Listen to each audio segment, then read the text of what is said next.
If you are running shopping ads, you're going to have a feed, you're going to have Merchant Center Next account, right? If your feed's not very good, you can use the power of attribute rules to optimize that feed. You don't need any other tools other than Merchant Center Next and the power of utilizing these attribute rules. In this video, step by step, I'm going to show you how I optimized a client's feed using custom labels. I created custom labels with the power of attribute rules. I also show you how I optimize titles for another client, again, using the attribute rules. So let's dive in. All right, so I am inside a Google Merchant Center Next account and I'm going into products, right?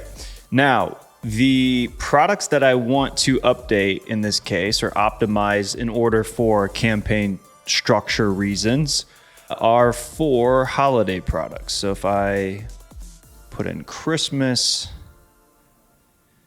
here we have products that are Christmas related. But again, the way their feed's set up right now, which is due to the way they have the content API integration set up, it's not pushing any specific information in regards to Christmas related products. So in some cases, the feed itself will already have product type added for like Christmas themed products, depending on how the feed is set up. In this case, there is no feed tool being used. It's just a content API, and the client is missing the Christmas information in this case, or a clean way of actually segmenting Christmas related products.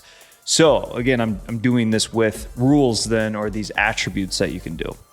So here I have no good product data or product type information or custom labels in order to segment. So that's what I'll be adding to the feed manually. Now, if they were using a tool like Data Feed Watch or some other, feed optimization tool, this could be done with inside of those tools, but they don't have that. So I have to resort to just going in and sort of hacking it together myself.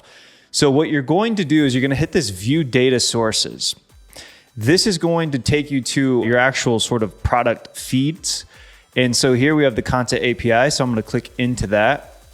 Then you go to attribute rules. All right. So this is where you can actually create what I want. So I'm going to hit add attribute rule. And what we want is actually custom label. And I'm going to use number 3. You could custom labels. You can, I think there's like 0 through 4. I am utilizing, I believe, 0, 1, and 2 already. So that's why I'm just going to do a custom label 3 in this case. Now, conditions. Title, primary feed, contains Christmas. I'm also going to do title contains Santa.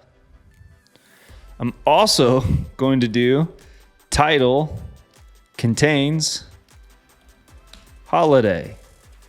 Boom.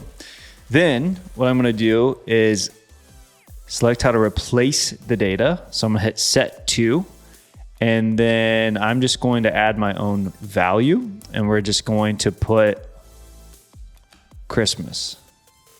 Boom. Hit OK.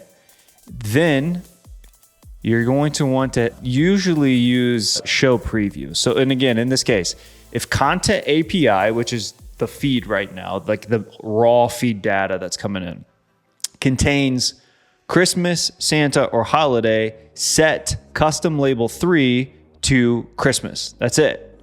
And I'm going to hit show preview. Actually, one second, I'm going to pull an item ID specifically for this. Okay, so here I've got an ID I'm going to search for that is Christmas related, and then I'm going to see what this shows. Okay, so this now shows sort of the item attributes. If we come down here, active value, which means what's the value currently for custom label 3, it would be empty value, which means it's obviously empty. There's nothing there. Custom label 3 draft value, so this is what I'm doing as a preview, would contain Christmas. And in this case, it is a large Christmas tree product. So this looks correct to me. So then I'm going to get rid of this preview and hitting OK, save as draft. All right, now that the draft has been saved, I want to apply the changes. So I'm going to come back here into attribute rules. It's still in draft mode, so that means it's not live. It's not influencing the current feed. However, if I hit apply changes, this means it will now go live as soon as the feed gets fetched again. Okay, so I'm going back into products to check, and then I've got my filter here, title contains Christmas, and then just simply go in, click one of the Christmas products, make sure you've got additional details here, custom label 3, boom, Christmas is in there. So now in my Google Ads account, I can go back in and start structurally changing or segmenting my Christmas products by this custom label 3. And again, all of this was done by adding those feed attributes inside of Merchant Center Next. I want to show you another example in regards to like utilizing this for titles. Now, again, you can use these rules for just about any attribute of your feed, but I'm going to show you how I was able to optimize titles by using this as well. So in this account, I have created a title where I'm adding kid and pet friendly as well as washable. And then at the end, I'm adding the brand Home Reserve. And I want to show you what the title looks like without these rules that I've set up. So if I come in here and then I hit show preview, the title before I had these rules set up was just Tuck Standard Sectional and Maltese Soda, okay?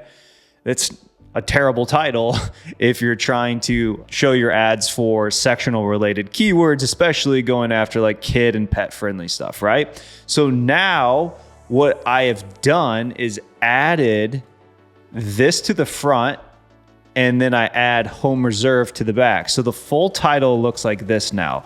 Kid and pet friendly washable, Tuck Standard Sectional in Maltese Soda, Home Reserve. So I was able to pre-pinned kid and pet friendly washable and then append Home Reserve at the end here. So this, I took this title from the raw feed, which was no good, and I've been able to optimize the titles now by just these feed rules, and this has applied to the entire feed with hundreds of SKUs that are inside of this feed. So there's another example of how you can just use these attribute rules and simply optimize your entire feed. And I actually have a full video on how to optimize feeds, and I go into all of the different feed optimizations there are, full masterclass on that. And in this case, I believe I show a before and after of our title optimizations and what happened to our results. It was very significant increases in performance.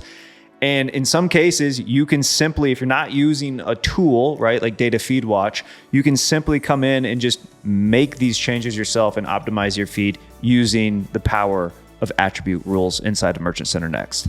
There you go. You now know how to use attribute rules inside of Merchant Center Next to optimize your feed. Somewhere on this screen, I have a complete masterclass on feed optimization. I go further into the weeds, longer video, very in depth. Go check that out. Lots of great value in that video on feed optimizations beyond just using these attribute rules. So again, that's somewhere on the screen or will be in the description below. If not, no worries. We'll see you on the next video.